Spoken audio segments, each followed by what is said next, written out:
में लद्दाख, कोरोना और अनलॉक समेत कई मामलात पर बात की। पीएम मोदी ने लद्दाख झड़प पर कहा कि भारत अपने पड़ोसियों के साथ जहां दोस्ती निभाना जानता है, वहीं मुनासिब वक्त पर जवाब देना भी जानता है। उन्होंने कहा कि लद्दाख में भारत की धरती पर आंख उठाकर देखने वालों को करारा जवाब मिला है।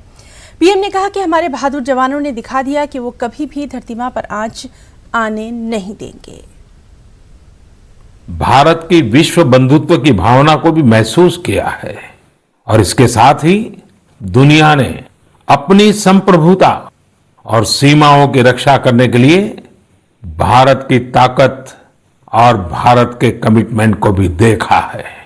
लद्दाख में भारत की भूमि पर आंख उठाकर देखने वालों को करारा जवाब मिला है। भारत मित्रता निभाना जानता है तो आंख में आंख डालकर देखना और उचित जवाब देना भी जानता है। हमारे वीर सैनिकों ने दिखा दिया है कि वो कभी भी मां भारती के गौरव पर आंच नहीं आने देंगे। भारत का इतिहास ही आपदाओं और चुनौतियों पर जीत हासिल कर और ज्यादा निखर कर निकलने का रहा है। सैकड़ों वर्षों तक अलग अलग आक्रांताओं ने भारत पर हमला किया, उसे संकटों में डाला। लोगों को लगता था कि भारत की संरचना ही नष्ट हो जाएगी, भारत की संस्कृति ही समाप्त हो जाएगी। लेकिन इन संकटों से भारत और भी भव्य होकर सामने आया। साथियों, हमारे यहां कहा जाता है, सृजन शाश्वत है, सृजन निरंतर है। मरकजी वज़ीर दाखिला अमित शाह ने एक इंटरव्यू में कहा कि कोरोना से हम हर हाल में जीतेंगे। दिल्ली में कोरोना के हवाले से अब हालात काबू में हैं। हाँ, पहले दिल्ली के लोगों में कोरोना को लेकर डर का माहौल था, लेकिन अब नहीं है। वज़ीर दाखिला अमित शाह ने यह भी कहा कि दिल्ली में बड़े पैमाने पर कोरोना की टेस्टिंग हो रही है। देश और दुनिया के कोरोना के खिलाफ की लड़ाई की बहुत सारी इंफॉर्मेशन भारत सरकार के तज्ञों के पास थी। भारत सरकार काफी कुछ मदद भी कर सकती है। दिल्ली सरकार का स्वास्थ्य विभाग और दिल्ली सरकार का मेन रोल है ही है। और अस्पताल बहुत सारे एमसीडी के हैं, नीचे के कर्मचारियों की संख्या भी एमसीडी की ज्यादा है। तो एक व्यापक अभियान कोरोना के खिलाफ चलाना है तो तीनों ने मिलजुल कर काम करना पड़ेगा। तो मैंने मीटिंग बुलाई, इसमें दिल्ली के मुख्यमंत्री जी भी आए, उप मुख्यमंत्री जी भी आए, भारत सरकार के स्वास्थ्य मंत्री भी थे, ये तीनों डॉक्टर भी थे और बाद में एमसीडी के मेयरों के साथ भी मीटिंग की। इसमें हमने बहुत सारे निर्णय लिए और आज मैं कह सकता हूं विश्वास के साथ कि 5.5 लाख वाली स्थिति 31 जुलाई तक नहीं आएगी। पर ये क्राइसिस तक क्यों आया? क्योंकि अगर कोऑर्डिनेशन थी तो 14 जून वाली मीटिंग की क्या जरूरत थी? क्या पता नहीं था कि ये होने वाला है ऐसे? देखिए, आमतौर पर दिल्ली सरकार की जिम्मेदारी है कोऑर्डिनेशन करने की और व्यवस्थाओं को ठीक करने की, मगर जब मनीष जी का बयान आया तब मुझे लगा कि अब भारत सरकार को प्रेक्षक नहीं बनाना चाहिए। मोदी सरकार की पूरे देश की जवाबदारी, प्रधानमंत्री जी की पूरे देश की जवाबदारी। प्रधानमंत्री जी ने भी मुझे कहा कि भाई गृह मंत्रालय ने इसमें इनिशिएटिव लेकर आगे बढ़ना चाहिए, दिल्ली सरकार को मदद करना चाहिए। आज भी मैं स्पष्ट कर रहा हूँ, दिल्ली सरकार को हम मदद कर रहे हैं, परंतु कोऑर्डिनेशन जब तक नहीं होता, इसलिए भारत सरकार ने इसमें कोऑर्डिनेशन की दृष्टि से हस्तक्षेप तो नहीं कह सकते, मगर एक मीटिंग बुलाकर काम करना शुरू किया। इसमें जो कमियां हमारे ध्यान पर आई, व्यापक चर्चा के, कुछ दिल्ली सरकार ने भी मुद्दे रखे, कुछ जो एक्सपर्ट्स थे उन्होंने रखे, कुछ एमसीडी के मेयरों ने रखे। क्योंकि दूसरे ही दिन मैंने मेयरों के साथ भी मीटिंग की, ऑल पार्टी लीडर्स के साथ भी मीटिंग की और सबके जो सुझाव है इसके आधार पर हमने बहुत सारे निर्णय करे। सबसे पहला निर्णय करा कि 30 जून तक कंटेनमेंट जोन के हर घर का सर्वे हो जाएगा। इसमें हल्का सा भी लक्षण है जिसमें कोरोना का खांसी भी है, जुकाम है, बुखार है, कुछ भी है, सर दर्द है, सूंघने की क्षमता चली जाएगी है, टेस्ट चला गया है, ये सारे लोगों की सूची तैयार करी और हमने मास लेवल पर टेस्टिंग बढ़ाया। और वहीं मुल्क में कोरोना के मामलों में रिकॉर्ड इजाफा देखा जा रहा है। हर दिन मुल्क में कोरोना के नए मरीज और कोरोना से होने वाली अमवात में इजाफा देखा जा रहा है। ताज़ा आदादोशुमार के मुताबिक मुल्क भर में 24 घंटों में 410 लोगों की कोरोना से मौत हुई है। 19,906 नए मामले देखे गए। साथ ही मुल्क भर में कोरोना के अब तक 5,28,859 मामले हो चुके हैं, जबकि अब तक कोरोना से कुल 16,095 लोगों की जानें गई हैं। एक तरफ जहां मुल्क में मजमूई तौर पर कोरोना के मामलों में तेजी देखी जा रही है, वहीं महाराष्ट्र में इस मामले में मजीद उछाल आया है। 24 घंटों में महाराष्ट्र में 5,318 नए मरीज सामने आए। इसके साथ ही महाराष्ट्र में कोरोना के कुल मामले 1,59,133 हो गए। महाराष्ट्र में अब तक कोरोना से 7,273 लोगों की मौत हुई। दिल्ली में कोरोना के मामले बढ़कर 80,188 हो गए हैं। दिल्ली में कोरोना से अब तक कुल 2,558 लोगों की मौत हुई है। गुजरात में अब तक कोरोना से मरने वालों की तादाद 1,789 हो गई है। गुजरात में कोरोना मुतासरीन की मजमूई तादाद बढ़कर 30,709 हो गई है।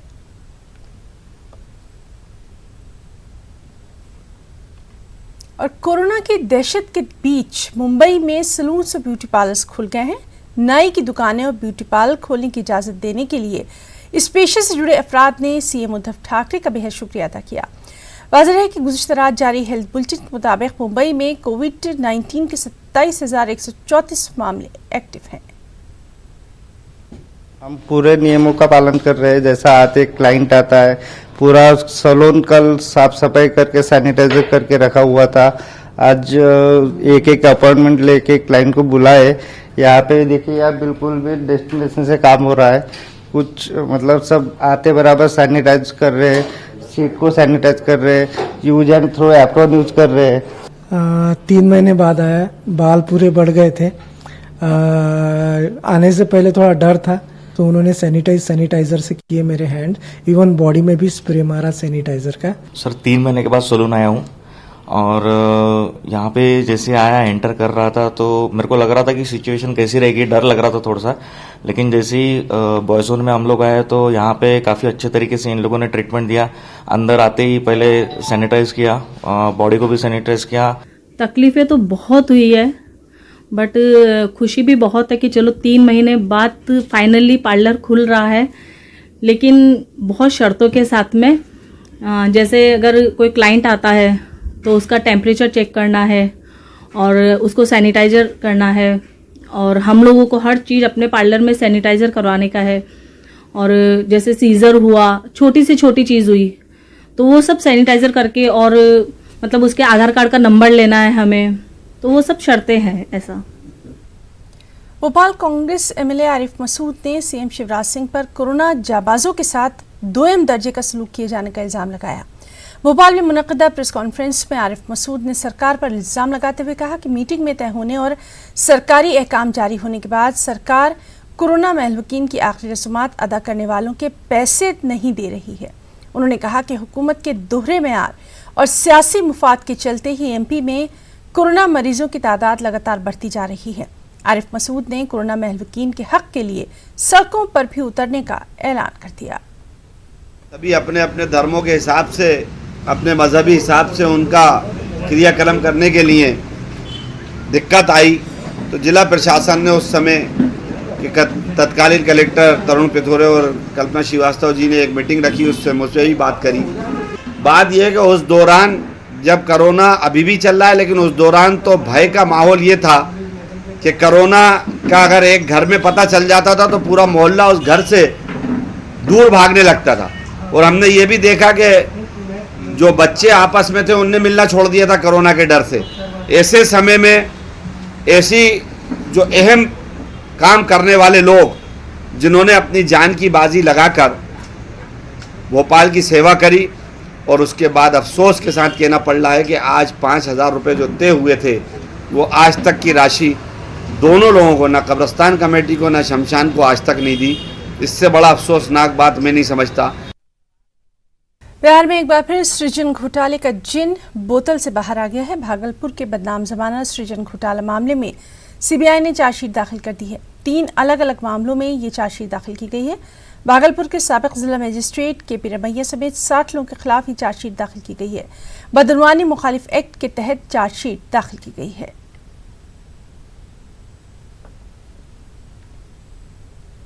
बिहार के 17 शेल्टर होम में लड़कियों के जिनसी इस्तेसाल के इल्जाम मामले में सीबीआई ने सुप्रीम कोर्ट में स्टेटस रिपोर्ट दाखिल की है।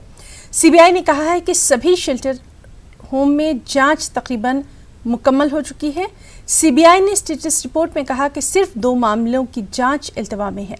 सीबीआई के मुताबिक जांच के दौरान शेल्टर होम के कई हुकाम और शेल्टर होम चला रही रजाकार तंजीम की शदीद लापरवाही पाई गई है। साबिक वज़ीर-ए-आज़म आंजहानी पीवी नरसिम्हा राव को तेलंगाना के वज़ीर-ए-आला केसीआर ने खराज अक़ीदत पेश किया। वज़ीर-ए-आला केसीआर ने पीवी विज्ञान भूमि पर हाजिरी दी। पीवी नरसिम्हा राव की तस्वीर पर फूलमालाएं पेश की। इस मौके पर रियासती वज़रा के अलावा पीसीसी चीफ उत्तम कुमार रेड्डी और दीगर भी मौजूद रहे। तेलंगाना हुकूमत ने पीवी नरसिम्हा राव की खिदमात के एतराफ़ में 7 साला तक़रीब मनाने का भी ऐलान किया है। इस मौके पर बैन मजहबी इज्तिमा का एहतमाम किया गया। इसमें वज़ीर-ए-आला ने भी शिरकत की। ज़ालिकल किताबु ला रैब फ़ीह हुदल लिलमुत्तक़ीन अल्लज़ीना युमिनूना बिल गैबि व युक़ीमूना अस्सलाता व मिम्मा रज़क़नाहुम युनफ़िक़ून वल्लज़ीना युमिनूना बिमा उन्ज़िला इलैका व मा उन्ज़िला मिन क़ब्लिक व बिल आख़िरति हुम यूक़िनून। पीवी नरसिंहाराव శత జయంతి ఉత్సవ వందనాలు। పివి నరసింహారావు గారు ఇది అది అని చెప్పడానికి కొంత సాహసం కావాలి, ఎందుకంటే ఆయన ఏది కాదో చెప్పలేని పరిస్థితి. ఒక మాటలో నట్షెల్లో చెప్పానంటే 360 డిగ్రీస్ పర్సనాలిటీ పివి నరసింహారావు. అంత అద్భుతమైనటువంటి వ్యక్తి. ఎక్కడ ఏ రంగంలో ఆయన పెడితే ఆ రంగంలో ఒక సంస్కరణ దేవటమే. నేను సంస్కరణశీలి అని ఎందుకు అన్నా అంటే ఆయన ఆ మాటకు చాలా ఫిట్టింగ్ పర్సనాలిటీ. రెసిడెన్షియల్ పాఠశాల పివి గారు స్థాపించినారు. దాని యొక్క విద్యార్థి మన డీజీపీ గారు. ఇట్లాంటి అనేక మంది రత్నాలను తయారు చేసింది ఆ పాఠశాల. అనేక మంది ఐపీఎస్ అధికారులు, ఐఏఎస్ అధికారులు, దౌత్యవేత్తలు. వాళ్ళ ఆ ఆలోచన ఎవరిది అంటే పివి గారు. అవకాశం వచ్చి కేంద్రంలో హెచ్ఆర్డీ మినిస్టర్ అంటే విద్యాశాఖ పేరును హెచ్ఆర్డీగా మార్చాలని ప్రతిపాదించిన వ్యక్తి కూడా పివి గారే. మళ్ళీ దేశవ్యాప్తంగా నవోదయ పాఠశాలకు శ్రీకారం చుట్టినారు. మనకందరికి తెలుసు, ఎక్కడ పోయినా దేశంలో ఈరోజు కనపడతాయి. నాకు వాస్తవంగా చెప్పాలంటే ఈరోజు మనసుకు చాలా ఉల్లాసంగా సంతోషంగా ఉంది. చాలా చాలా సంతోషంగా ఉంది. ఒక గొప్ప తెలంగాణ బిడ్డ ప్రపంచానికే కంట్రిబ్యూట్ చేసిన వ్యక్తి, దేశానికి కాదు, ఎంటైర్ వరల్డ్కి చాలా చాలా సందేశం ఇచ్చినారు ఆయన.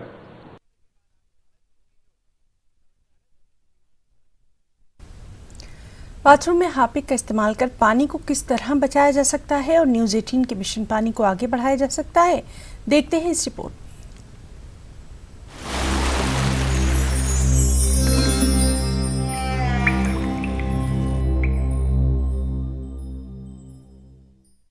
We live in stressful times and like everybody हम इस वक्त बहुत तनाव भरे माहौल में हैं और रिकेट बैंकाइजर की तरह सभी कॉर्पोरेट्स ने इसकी जिम्मेदारी ली है।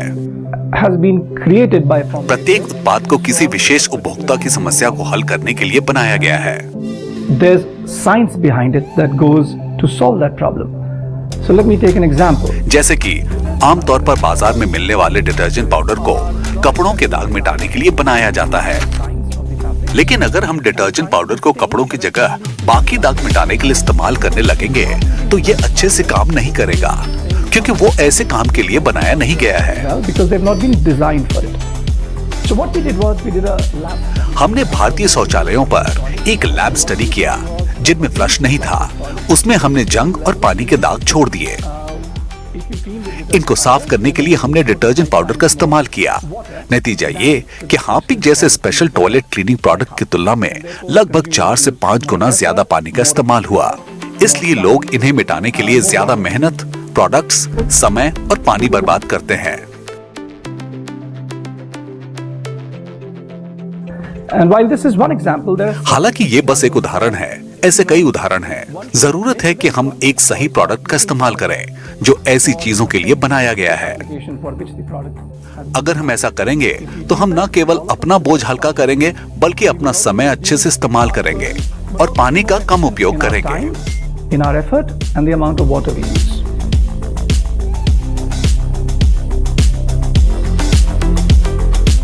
Although infrastructure exists, बुनियादी ढांचा मौजूद है, लेकिन सिरे से बदलाव तभी आ सकता है जब हम अपने व्यवहार में बदलाव लाए।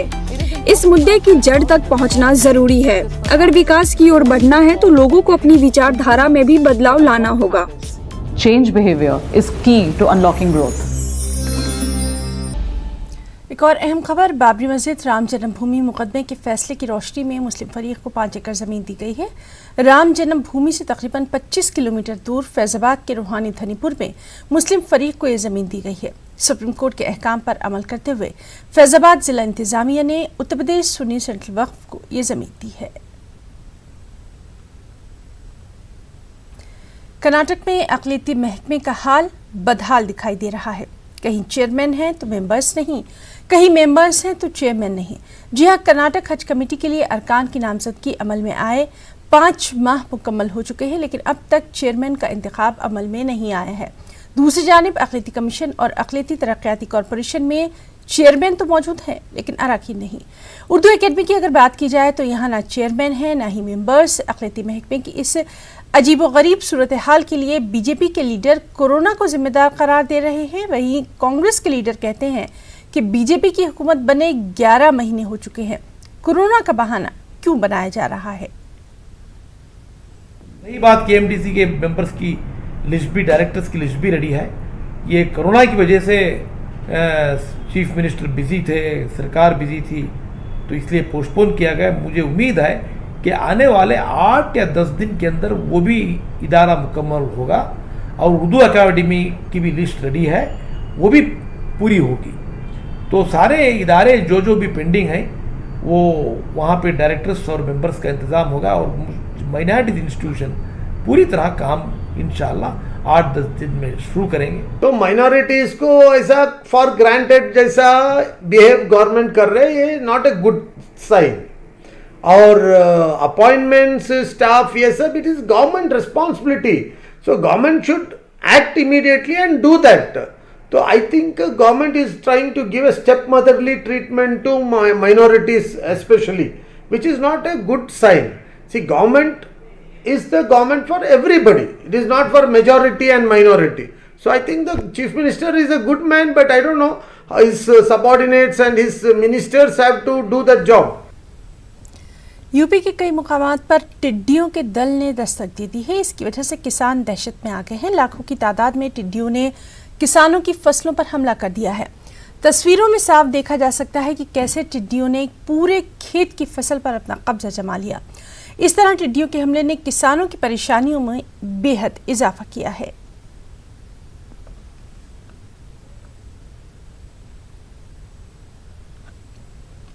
और टिड्डी दल हरियाणा और दिल्ली के रास्ते अब अलीगढ़ में भी दाखिल हो चुका है। अलीगढ़ के गभाना और टप्पल इलाकों में इन दिनों किसान टिड्डियों से अपनी फसलों को बचाने के लिए अनथक मेहनत करते दिखाई दे रहे हैं। जिला इंतजामिया भी टिड्डियों से फसल की बर्बादी को बचाने के लिए संजीदा है। गौरतलब है कि इन दिनों दिल्ली और उसके कुर्बजुआर के इलाकों में टिड्डी दल मुतहर्रिक है और इंसानी जिंदगी के लिए मुश्किलात का सबब भी। इसी के पेश नज़र अवाम और बिलखुसूस किसान परेशान हैं। किसानों का कहना है कि अगर ये फसल पर बैठ जाए तो पूरी फसल ही खराब कर दे, जिसको लेकर हम फिक्रमंद हैं।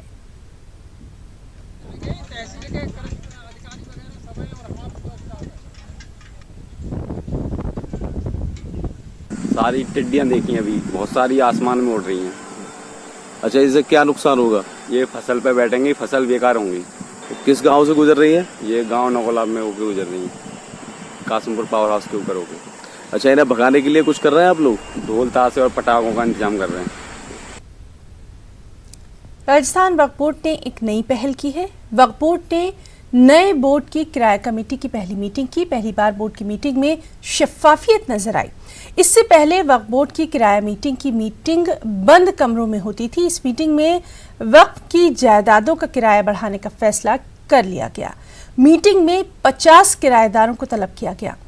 हमारे नुमाइंदे अरबाज अहमद ने वक्फ इंतजामिया और किराएदारों से इस मामले पर बातचीत की है। बोर्ड के चैम्बर में मौजूद हूँ जहाँ पर किराया समिति की बैठक चल रही है। आप देख सकते हैं कि वक्फ बोर्ड के चेयरमैन यहाँ पर मौजूद हैं, तमाम मेंबरान यहाँ पर मौजूद हैं। मेंबरान के साथ साथ जो वक्फ बोर्ड की पोश जायदादें हैं उनके किराएदार भी यहाँ पर मौजूद है। ऐसा पहली बार हो रहा है कि वक्फ बोर्ड के इतिहास में किराएदारों की इतनी ट्रांसपेरेंट मीटिंग आयोजित की जा रही है, जिसमें खुले तौर पर ये बातचीत की जा रही है किसका क्या किराया है, क्या किराया मुकर्रर किया जाना चाहिए, क्योंकि नई जो वक्फ नीति है उसके मुताबिक किराया बढ़ना चाहिए। लेकिन बहुत से किराएदार ऐसे थे जो बहुत ही लंबे अरसे से कम किराए में काम कर रहे थे। साहब, क्या आपने ये मुहिम शुरू की है, काफ़ी रेवेन्यू जनरेट भी किया है और अब आप नई किराया नीति से ही सबका किराया तय कर रहे हैं? देखिए, ये पॉल साहब हमारे जो नए सबलेटी है इनकी ऑलरेडी पहले दुकान है, लेकिन आज जो दुकान इन्होंने जो दुकान थी पहले उस दुकान का किराया था 800 रुपये। आज हमारे जो समझौता अभी जो आपसे हुआ है उसका नया किराया होगा करीबन 4000 रुपये। तो टोटल जो लैंड का जो वन टाइम हम लेंगे वो 14,40,000 रुपये इनसे आज वन टाइम लेंगे। फिर इनका जो 4000 रुपये, जैसे 3 दुकान होगी तो अब इनसे एक दुकान के 4 तरी 12,000 रुपये, जो पहले हमें 8 तरी 2400 रुपये मिलते थे, 2400 के हम 12,000 रुपये आपसे पर मंथ लेंगे। ये वक्फ बोर्ड की और पॉल साहब का पहले हमारे किराएदार हैं, बहुत अच्छा इनका व्यवहार रहा है। और आज सबसे पहले इनसे जो एक बिस्मिल्लाह जो हुई और इन्होंने जो किया और इन्होंने माना भी, ईसा मसीह और ईसा अलैहिस्सलाम को मानते हुए इन्होंने आज ये कहा कि जो किसी पे अन्याय नहीं होना चाहिए, इन्होंने आज न्याय किया है। और मैं इनको धन्यवाद देना चाहता हूँ कि हमारे बीच में जो ट्रांसपेरेंसी हुई है, जो ट्रांजैक्शन जो हुआ है वक्फ बोर्ड के नीट एंड क्लीन, बिल्कुल ओपन, कि किराएदार खुश होकर जाए और हमारे बीच इस वक्फ बोर्ड के डेवलपमेंट में हमसे ज़्यादा इनका 1000 गुना सहयोग रहे और हम इनको हर टाइम हमारा वक्फ बोर्ड इनको कोऑपरेट करेगा। बिल्कुल। पॉल साहब यहाँ मौजूद है। सर, पूरा नाम क्या है आपका? Paul Joseph. पॉल साहब, चमेली मार्केट है माई रोड में, आपके पास में बहुत ही प्राइम लोकेशन पर किराया आप दे रहे थे पहले बहुत कम, लेकिन अब क्या स्थिति है और कितने आप इस बात से सेटिस्फाइड? ना, जो इन्होंने डिसीजन लिया उससे सेटिस्फाइड हूँ। व्हाट कैन आई डू, हम क्या कर सकते हैं? तो हम सेटिस्फाई होकर जा रहे हैं, वो इनको देंगे जो हिसाब से हुआ। देखो, ट्रांसपेरेंसी रहेगा, वक्फ बोर्ड का ओपनली बात हुआ, खुल्ला बात हो रही है ओपन प्लेटफॉर्म पर। पहले इस तरह से नहीं हुआ। बिल्कुल खुश हूँ, पीछे से कोई काम ही नहीं है, ओपनली बात हुआ। किराया ज़्यादा देना पड़ेगा? किराया तो ज़्यादा देना पड़ेगा, इनके दो बोर्ड में जाएगा, ठीक है जी। बिल्कुल। किराया वसूली से आपने पिछले कुछ दिनों में करीब 50 लाख के करीब आपने राजस्व की वसूली की। देखिए, 50 की थोड़ा सा अब करीबन 65 से 70 लाख रुपए समथिंग हमने आने के बाद किराया वसूली की। और कुछ किराएदारों की वो कुछ लोग जान करके इसको कोर्ट कचहरी में घसीटना चाहते हैं, या फिर कुछ लोगों ने कहा कि मेन मालिक वो बनते हैं, लेकिन जगह जगह अपनी दुकान के आगे फ्रंट पे किसी को देख के सबलेट किराया बढ़ा देना, उसके इंक्रोच कर लेना, कुछ किराएदारों की गलतियों की वजह से नुकसान हुआ। लेकिन मैं धन्यवाद दुकानदारों को देना चाहता हूं बाजार के, अब इन लोगों ने खुद को परिवर्तन माना और कि वक्फ बोर्ड को अब समझाने के बाद, जैसे परसों में मार्केट में घुमा, चबेली वाला मार्केट और कलन बाग कलन के, और वहाँ गया तो सब ने कहा कि हम आएंगे और आप सारे जो जिनको बुलाया गया वो लोग आए। और जहाँ तक मुझे लगता है जब इनसे पॉल साहब से मेरी अब पहली जो डील हुई है, वक्फ बोर्ड को बेनिफिट हुआ है और आगे हम चाहते हैं पॉल साहब जैसी हमारी कुछ शॉप्स या लैंड जो होगी, मैंने पहले भी कहा था, हाउसिंग बोर्ड की तरह ओपन अखबार के द्वारा टेंडर करके खुली बोली के तहत किसी भी समाज का व्यक्ति आए, अगर अच्छा किराया जो हमें देगा हम उसको देंगे सिर्फ जो लैंड होगी ग्राउंड फ्लोर की, हम उनको छत किसी व्यक्ति को आज के जो पहले थे उनको भी पाबंद करेंगे। अब जो डील होगी उसमें किसी को भी छत का ताज जिंदगी वो विदाउट परमिशन वक्फ बोर्ड के एक आलपिन भी यूज नहीं कर सकता। ये वक्फ बोर्ड की सबसे पहली रहेगी। बहुत बहुत शुक्रिया आपका। तो ये हैं खानुखा बुधवाली। आप देख सकते हैं कि ओपन मीटिंग है। वक्फ के इतिहास में इससे पहले कभी ऐसा नहीं हुआ। ये मीटिंग काफ़ी बदनाम हुआ करती थी, जो कि बंद कमरों में हुआ करती थी। कमरों के पीछे क्या होता था किसी को पता नहीं चलता था। आज दरवाज़ों को खोला गया, खुली बातचीत की गई है। जो कौड़ियों का किराया वसूला किया जा रहा था उसे बढ़ाया गया है नई किराया नीति के मुताबिक, और कोशिश ये की जा रही है कि ईमानदारी के साथ में खुल्ला बात की जाए। जो जायज़ किराया है वक्फ का, जो वक्फ बोर्ड को मिलना चाहिए, जिससे जो वक्फ की रेवेन्यू बढ़े और रेवेन्यू के साथ में कौम को फ़ायदा पहुँचे, ऐसी कोशिशें की